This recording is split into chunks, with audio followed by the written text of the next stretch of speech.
Luiz Fabiano na área, cruzamento, Kardec, olha a bola pro Lucas, olha a chute do Lucas aí! E o Rogério, pé direito na bola, passou pela barreira!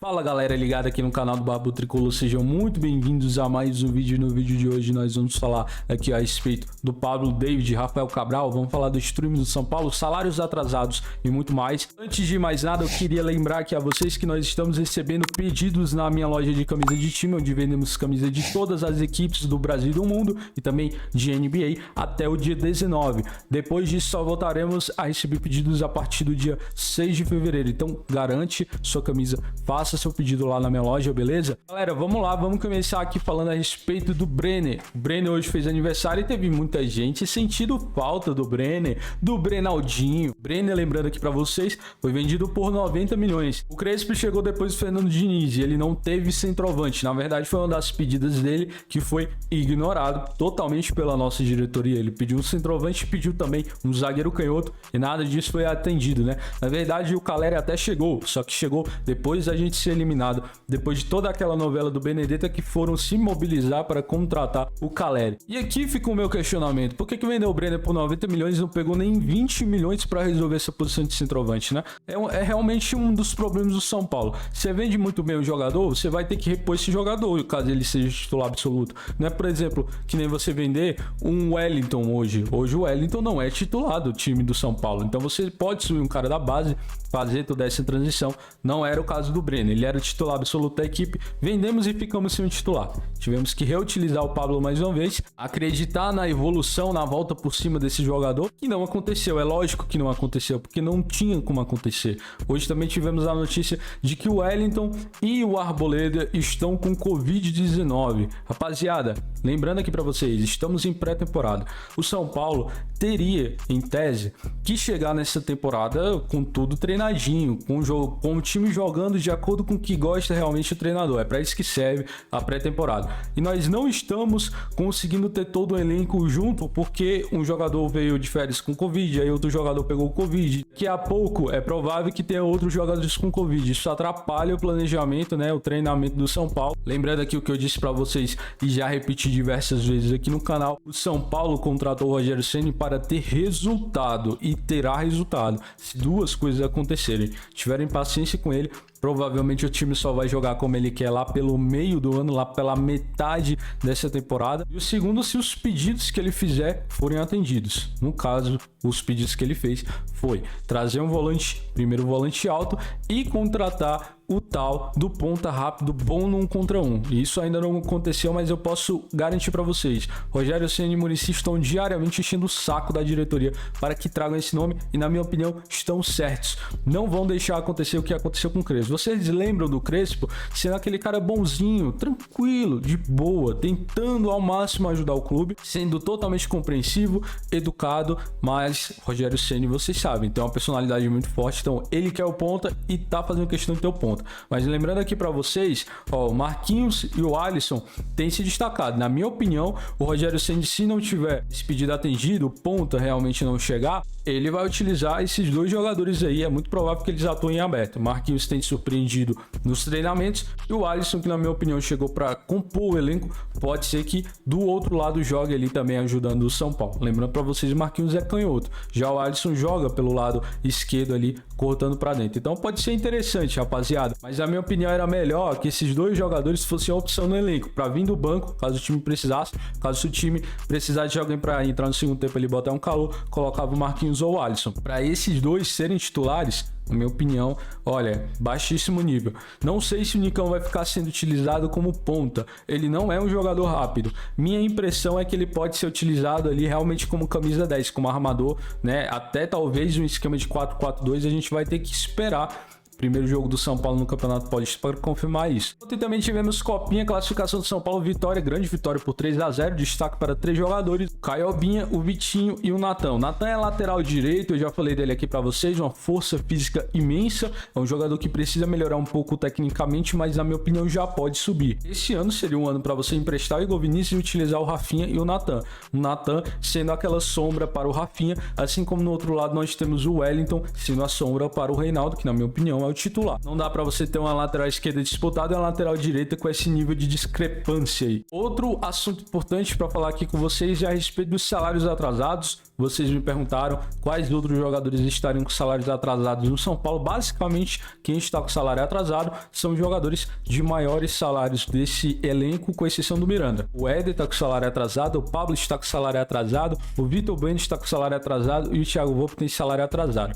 A prioridade do São Paulo tem sido pagar os salários daqueles jogadores que têm um salário menor, para não comprometer ali aquela paz do grupo, né? Porque se você tem boa parte do elenco não ganhando muito, e esses são os caras que não estão recebendo em dia, você vai acabar com o seu elenco. Então, o Pablo, o Vitor Bueno, o Éder, o Daniel Alves, que já saiu, e o Thiago Volpi são jogadores que não estão com um salário totalmente em dia. O São Paulo está devendo salários atrasados para esses jogadores. 2021 não foi o ano de nenhum deles foram bem. O Thiago Volpi comprometeu nas Copas, São Paulo eliminado, o Pablo nem conseguiu jogar, né? Jogador horroroso que saia logo do São Paulo. O Vitor Bueno também não conseguiu ser útil, o Éder teve problemas físicos. Então, assim, o que eu espero para 2022 é concretização do ponta para atender o pedido do treinador e que não atrasem esses salários. Isso afeta muito dentro de campo. Nós vimos o Grêmio, que tinha salário em dia, que tinha a parte financeira muito bem resolvida, caindo para a Série B, galera. Então, se a gente, que tem muito torcedor aí com medo da gente cair nos próximos anos, também atrasar salário, pelo amor de Deus, não adianta trazer o Nicão, que eu gosto muito, e não pagar o salário do cara, mano. Fazer um acordo com o cara de pagar 10 milhões até o final do contrato e não pagar o salário do cara. Isso é um absurdo, na minha opinião. Outra notícia importante que nós tivemos hoje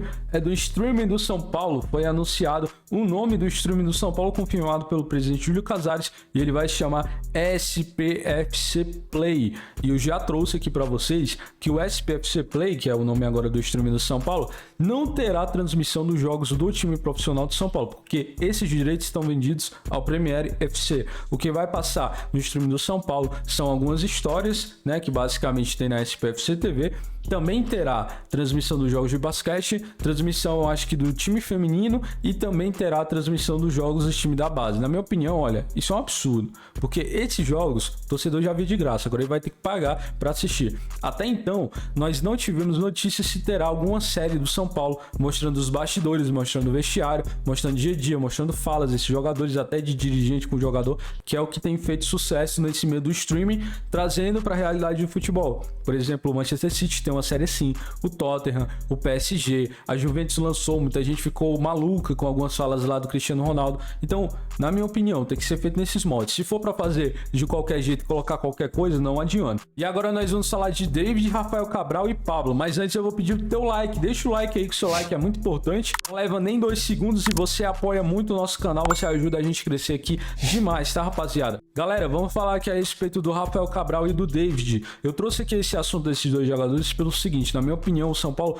poderia ter sido melhor ainda nessa janela de transferências e gastando menos. Lembrando aqui para vocês, o Thiago Volpi recebe R$600 mil por mês e custou 20 milhões de transferência para o São Paulo. Na minha opinião, devido aos grandes problemas que nós tivemos nessa temporada a respeito das falhas do Thiago Volpi, o São Paulo deveria ter colocado o goleiro à disposição do mercado ou tentado negociar, tentado rescindir aí com o atleta, já que o São Paulo não vai revender. Isso para mim já é lógico. O São Paulo não vai revender o Volpi e ainda mais ter lucro em cima dessa operação. O Jandrei eu não acho que tenha sido ruim, mas não chega para ser titular nessa posição do Thiago Volpi. A impressão que eu tenho é que o Thiago Volpi vai continuar sendo utilizado. O Rafael Cabral era uma excelente oportunidade de mercado que fechou com o Cruzeiro. Ele estava no Napoli, foi para o campeonato inglês, foi para o Reading e manifestou esse interesse de voltar para o campeonato brasileiro. Vai voltar jogando a Série B pelo Cruzeiro, vai receber lá 300 mil de salário, que é metade do que o Thiago Volpi recebe. Não vai custar transferência nenhuma para o time do Cruzeiro e vai receber 1,5 milhão dividido, diluído em 3 anos de contrato.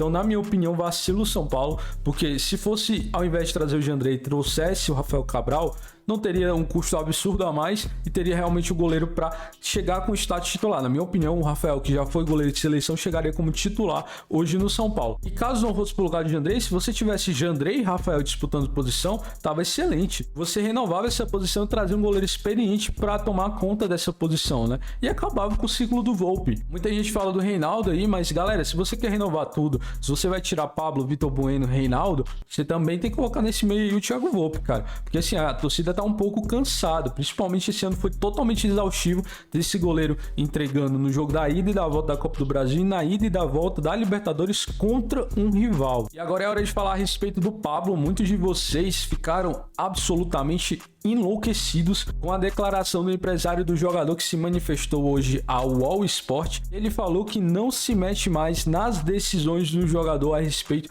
de sua carreira. Lembrando aqui para vocês, rapaziada, o empresário ele investe no jogador, ele toma decisões pelo jogador para que ele tenha o melhor para a sua carreira e consequentemente gere lucro. Então, o empresário ter desistido assim de tomar essas decisões é porque ele tá de saco cheio. O Pablo teve proposta para ir em definitivo para o Santos e também para o Ceará. Também tinha um técnico que foi responsável pela melhor fase do Pablo, que é o Thiago Nunes. E o Santos está se estruturando muito bem. É um grande time também aqui no Brasil, apesar de ser nosso rival. E o Pablo não estava nem aí para nenhuma das duas propostas, nem respondeu o Ceará, o que na minha opinião é uma baita de uma falta de respeito.